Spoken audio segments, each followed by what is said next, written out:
Destination Freedom.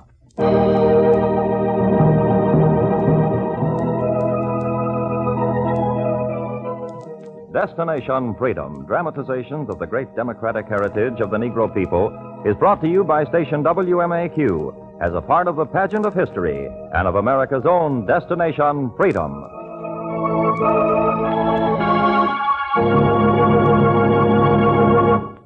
As the last century drew to a close, a young poet rose out of Dayton, Ohio, shot across the literary sky like a comet, and left in his wake volumes of poems and stories that remain among the most treasured artistic creations of his generation. He was Paul Lawrence Dunbar. In a chapter entitled, Before I Sleep, Destination Freedom tells the Dunbar story.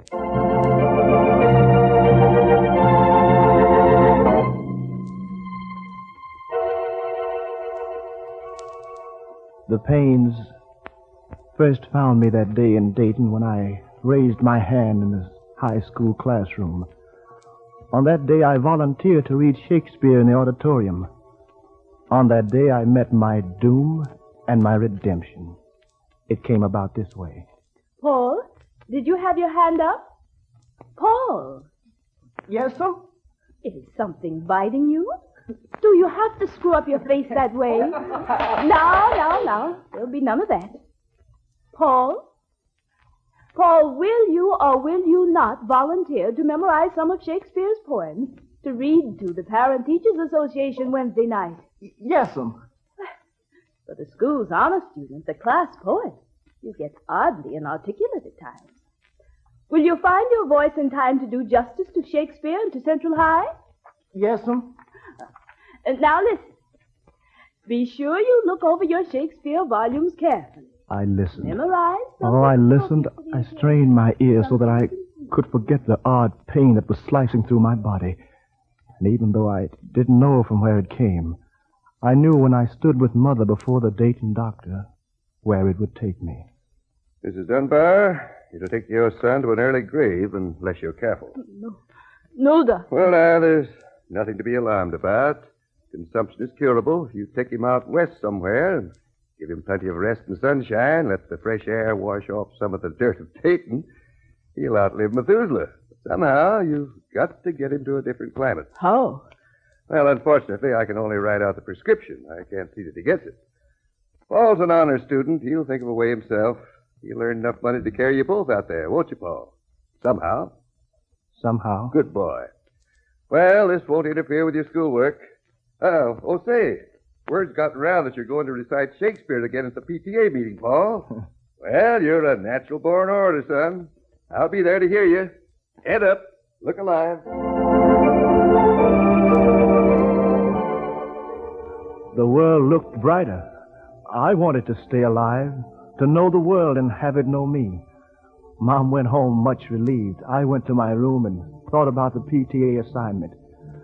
I tried to pick a Shakespeare poem and memorize it, but the words I once loved to read seemed unreal and unrelated to my true feelings. I walked down by the Miami River and watched sunlight sparkle on the ripples. The shallow water washed over the pebbles with a gentle hush-hush sound. I tried to memorize my Wednesday assignment. I forced the words of Shakespeare through my mind, but somehow my head hummed with the echoes of unwritten rhymes. I took out my pencil and scribbled on the back of a composition book. Poems of my own were coming to me. That day at the doctor's office, I had found my doom. There by the river bank, I found my redemption.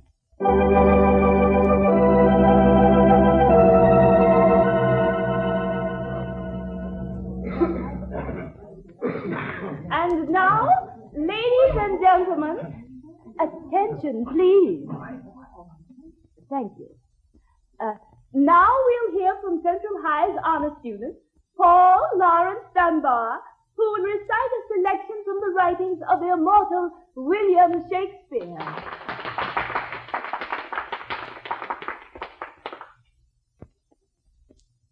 Paul, they're waiting. Yes, sir? I opened my mouth, and the strange pains found me standing before the audience without a word of Shakespeare in my mind, but still with an unwritten rhyme fixed in my head. Go on, blockhead. Announce your number. Ere sleep comes down to soothe the weary eyes. Ere sleep comes down to soothe the weary eyes, which all the day with ceaseless care have sought the magic gold which from the seeker flies. Ere dreams put on the gown and cap of thought, and make the waking world a world of lies most palpable, uncouth, forlorn, that say life's full of aches and tears and sighs. Oh, how with more than dreams the soul is torn, ere sleep comes down to soothe the weary eyes. The last dear sleep whose soft embrace is balm, and whom sad sorrow teaches us to prize for kissing all our passions into calm. Ah, then, no more we heed the sad world's cries, or seek to probe the eternal mystery, or fret our souls at long withheld replies, at gloom through which our visions cannot see, when sleep comes down to seal the weary eyes.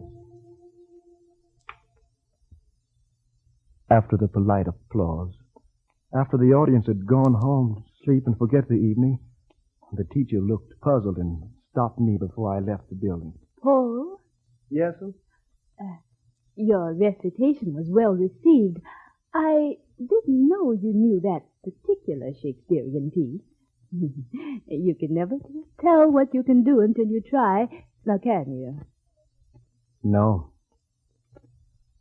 I never told her that Paul Dunbar, not Shakespeare, had written the poem. I never told her that hereafter I would use poetry and the rhymes I made to help escape the pain that lived in my body. I only told two friends who had watched me grow up in Dayton. I told Orville and Wilbur Wright the next day as they sat stacking type in their printing shop. That's a right pretty poem you've written, Paul. Right pretty. You setting it up in type already, Orville? Oh, sure, Wilbur. Let the town see it in the next edition. Need something to help sell these papers, don't we? All need something, too. Yeah, that's what I'm trying to explain to them. Now, Paul, poetry writing's not the most profitable kind of profession you can get into. It's a natural for me. Yeah, I know what you mean. You're built sort of frail and ethereal looking. Like you're not long for this world. The doctor said... Yeah, I know what the doc said, Paul. You need sunshine. But, kid, me and Wilbur get poems from all kinds of poets. We print them, but we can't pay a cent. You'll find other papers the same way. You picked a crazy dream. Who says it's crazy? Now, Wilbur... Paul's been penning poems since he was able to write. Now, we're mechanics. We're no judge of poetry. But when you say it's crazy... Now, Wilbur... Everybody in Dayton says this flying machine we've been trying to make for the last 5 years is crazy, too. We know better. Now, maybe Paul knows better than we do what he needs to do to get what he wants. I'll let him do it. I sat around the Wright brothers' shop and wrote poems on proof paper and sent them off to newspapers and magazines. And at first they came back so fast, I wondered if the editors had had time to read them. So I went out to try to get a job. No, don't need no clerk, kid. And you're too frail to handle the hotel's freight, so I guess... Your ad said you needed someone to address envelopes. It said that all right enough. Well, I'm not too frail to lift the pen. Well, let's see your writing. Scribble your John Henry down here. Yes, sir. Well, well. Handwriting like that's a thing of the past. Would look mighty good in the hotel's envelope. Did I get the job? Oh, no, not that one. That's for whites, naturally. Could use you, though, in the elevator. Need a nice, genteel fellow like you to run the elevator. For a week. Elevator? For a week? Boy, you're sure lucky you showed me that handwriting. I always did appreciate pretty writing. I'll be able to read the traffic reports you'll have to write each week in your passengers. Boy, you're sure lucky you got good handwriting.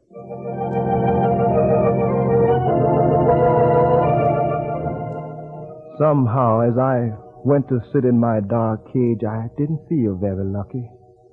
I wondered how soon the pains would appear again, and how long it would be before I had won my way to the sunshine. Now, be careful, boy. This levers the emergency, this one closes the door. The starter was schooling me. Hey, You paying attention to me? Yes, sir. What are you holding on to them books for? What are they? Let's see. Shakespeare. The dictionary. Yes, sir. An elevator boy with Shakespeare in his hand. You'll be demoralizing the services. Shakespeare. You're loaded.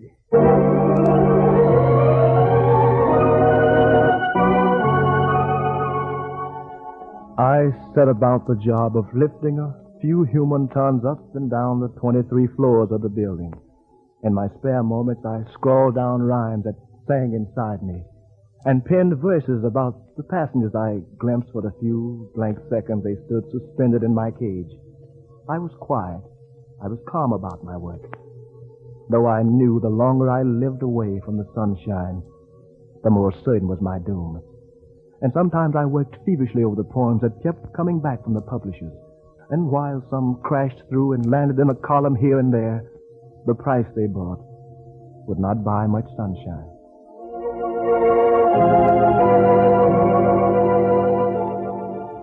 I got into the habit of writing as the elevator traveled up and down the tall building. And as I absentmindedly ran the elevator one morning, operating the door with one hand, 18th floor, please. and scribbling notes with the other, tearing sheets off my tablet and tossing them to the floor as I finished, a passenger noticed it and said, You dropped something, son. "Uh-huh." Dropped off your tablet. Here. Nice penmanship. Uh-huh. Nice. Mind if I read this? Uh-uh. He read in silence till his stop came. 18, sir. Oh, yes. Son, what do you intend doing with these poems? Whatever I can. Well, why don't you let the Western Writers Conference see some of these? Western writers? Yes, they're meeting here in the hotel. Each year they gather and give a reward for the best work they can find. Now, suppose you go right down and read them some of these. Well, I haven't been invited, and... But I'm giving you an invitation myself. Now, hand this card to the chairman. I'm leaving town this evening, but before I'll go, I'll tell him to expect you. Will you use it? Well, I'll use it. Good. I don't think you'll regret it, son. He left, and I looked down at his card. It said, James Whitcomb Riley.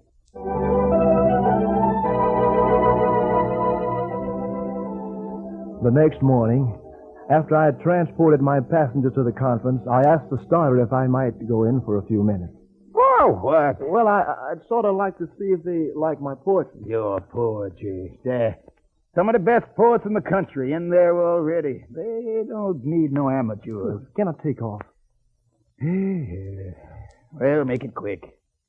I'll handle your elevator till you come back. Hurry up now. I hurried into the conference room and down to the chairman's desk. I gave him the poet's card and explained what I wanted. He looked puzzled for a second, then called the conference to order. Will the conference please come to order? Order, please.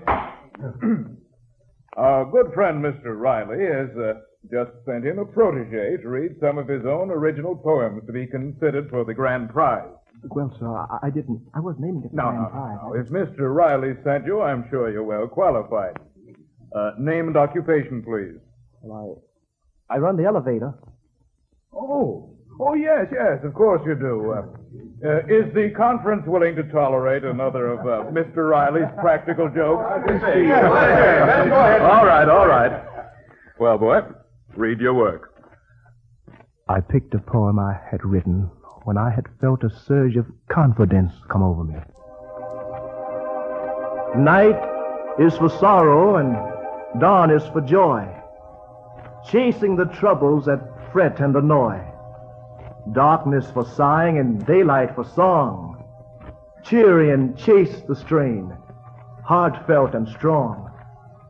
All the night through, though I moan in the dark, I wake in the morning to sing with a lark. Deep in the midnight, the rain whips the leaves. Softly and sadly the wood spirit grieves. But when the first hue of dawn tints the sky, I shall shake out my wings like the birds and be dry. And though, like the raindrops, I grieve through the dark, I shall wake in the morning to sing with a lark. On the high hills of heaven, some morning to be, where rain shall not grieve through the leaves of the tree. There my heart will be glad for the pain I have known, for my hand will be clasped in the hand of mine own. And though life has been hard and death's pathway been dark, I shall wake in the morning to sing with a lark. Paul! Hey, Paul! When I finished, the starter was calling me back to work. You, Paul! I'm coming. I walked down the silent aisles and back onto my cage. With enough traffic like this to interfere in business that ain't yours. All right, take her up. You're loaded.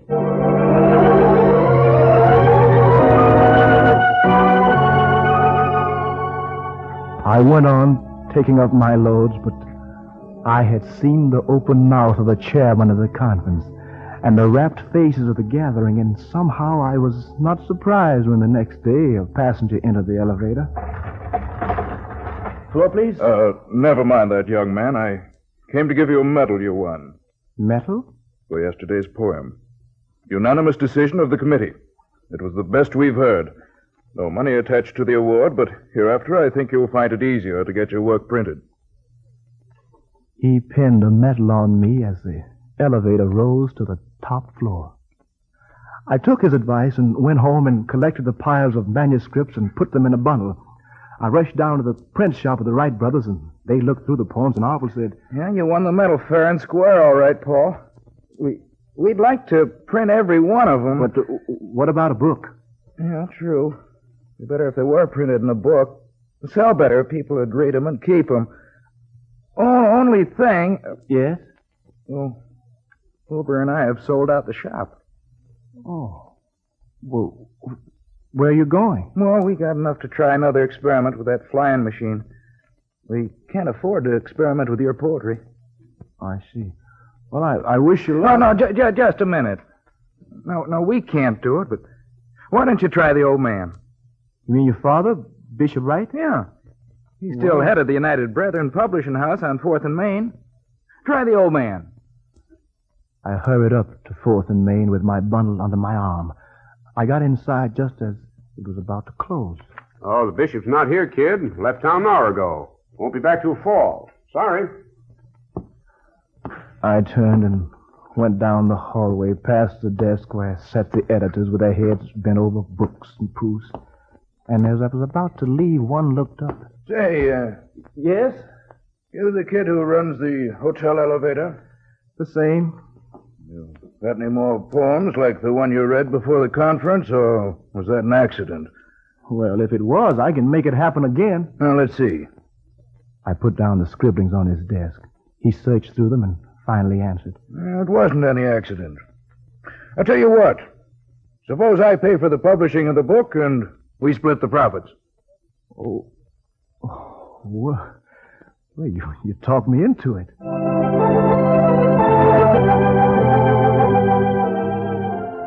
I went home singing. I went home, and although winter in Dayton, Ohio was cold and dark that year, I felt the sunshine on my face when a thin sheaf of poems I called Oak and Ivory came off the press.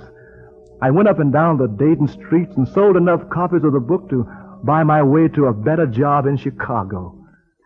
The weather's worse in Chicago, Paul. But the World's Fair's in Chicago, Mom.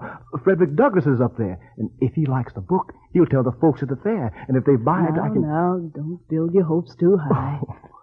I don't like to see you go so far, son.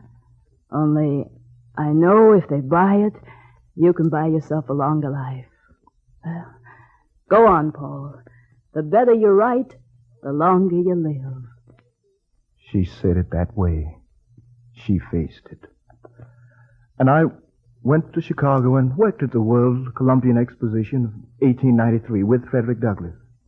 And when it closed, I got acquainted with the cold Lake Michigan winds. But slowly the publishers across the country were becoming curious about the poems that piled up on their desk and had begun to read them. In the New York Times, the Herald, the Century, my poems were being printed. Sometimes I sent songs that I first heard as talk from the mouths of people I saw sunning themselves on the city porches. Words I rhymed when I saw a migrant from Mississippi sitting on the porch with his grandson.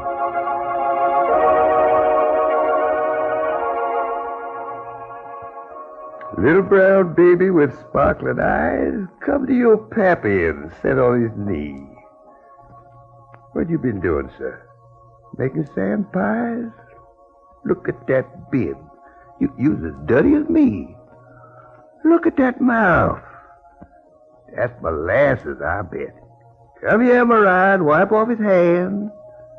Bees going to catch you and eat you up yet, being so sticky and sweet. Goodness land. Wish you could always know ease and clear skies.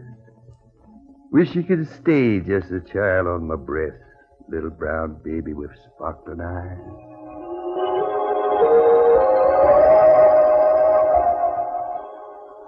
And oft times, when the pains punctured my body and it seemed I was as far from the warm sunshine I needed as I was at home in Dayton, I sent them poems of the life I knew.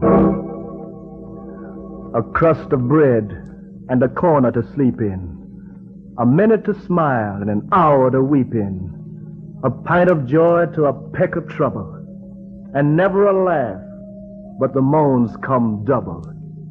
And that is life, a crust and a corner that love makes precious, with a smile to warm and the tears to refresh us.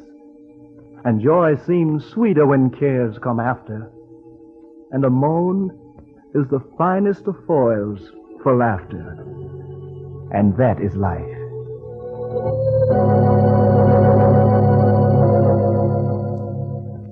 And that life in 1,000 different ways, in classical verse and dialect, began to be printed in every magazine I sent it to. The sunshine I need was within my reach. All my life I've been pulling for it. Now all I needed was a push. A friend in Dayton wrote and gave it to me. Paul, I sent your poems, books, and all to a critic who's mighty interested in them. This was Orville Wright speaking. The guy is named Howells, William Dean Howells. He's on Harper's Weekly. Go to him.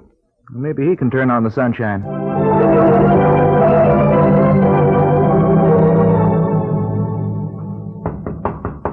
Yes? Who is it? Paul Dunbar. Oh, come in. I've been expecting you. I went in, and he examined my poetry and had committed many to memory. And somehow he seemed to sense that I needed the sunshine. Quickly. I can count the American poets on one hand who were able to live by their work. Whitman said in order to have great poets, we've got to have great audiences first. Well, I believe you're a great poet. And I'm going to see if I can get you that audience. How? Well, the next issue of Harper's reports the nomination of William McKinley for president. We're ahead of all the other weeklies. Millions will read it. In that issue, I'll set down your poems, and I'll tell the world that I think you have produced a work of art.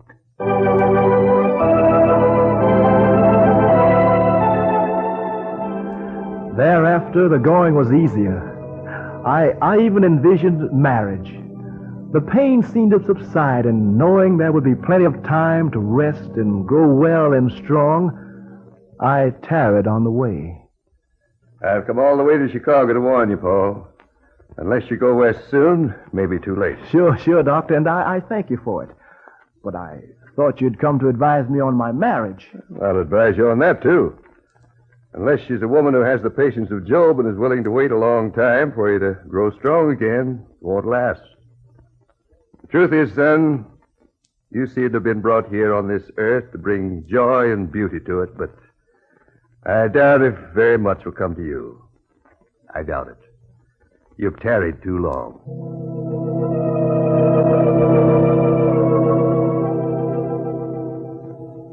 His doubt proved right.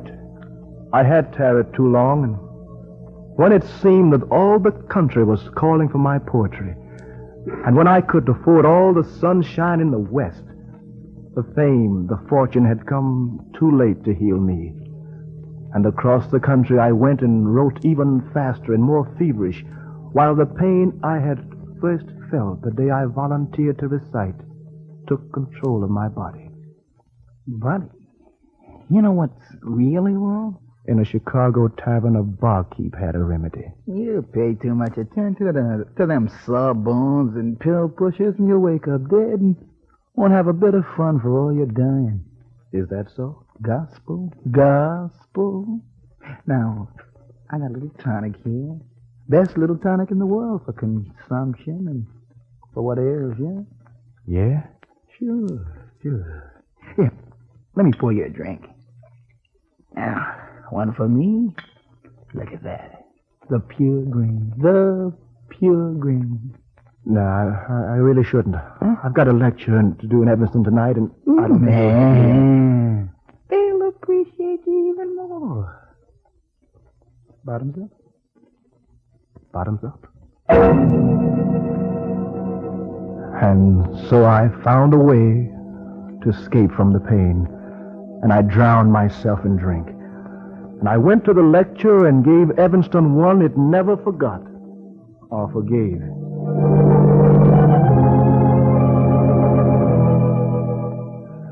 I left that fair city and I headed for home in Dayton. I wrote a poem of explanation for the ladies in Evanston. This is the debt I pay, just for one riotous day. Years of regret and relief, sorrow without relief. Pay it I will to the end, until the grave, my friend, gives me a true release, gives me the clasp of peace. Slight was a thing I bought, small was the debt I thought, poor was the loan at best. God but the interest.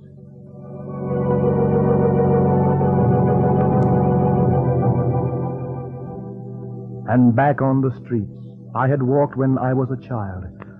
I pooled all my memories into my last rhymes. I finished my feverish writing, and at the age of 34, I anticipated the newspaper reporters. I set down my own obituary. Ashes to ashes, dust unto dust. What of his loving? What of his lust? What of his passion? What of his pain? What of his poverty? What of his pride? Earth, the great mother, has called him again. Deeply he sleeps, the world's verdict defied. Shall he be tried again? Shall he go free? Who shall the court convene? Where shall it be? No answer on the land, none from the sea. Only we know that as he did, we must. You with your theories, you with your trust. Ashes to ashes, dust to dust.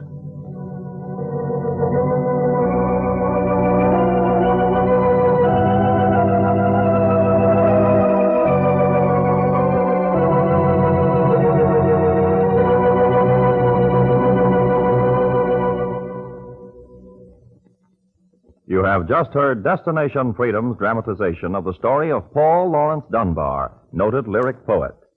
Destination Freedom is written by Richard Durham and produced under the direction of Homer Heck.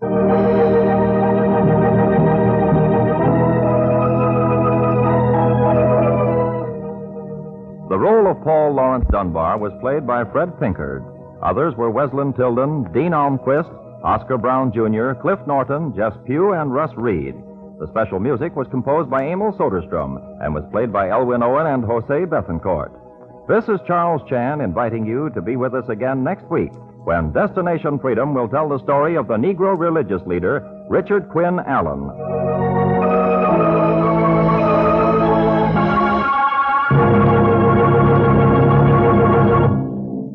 This is NBC, the national broadcasting company.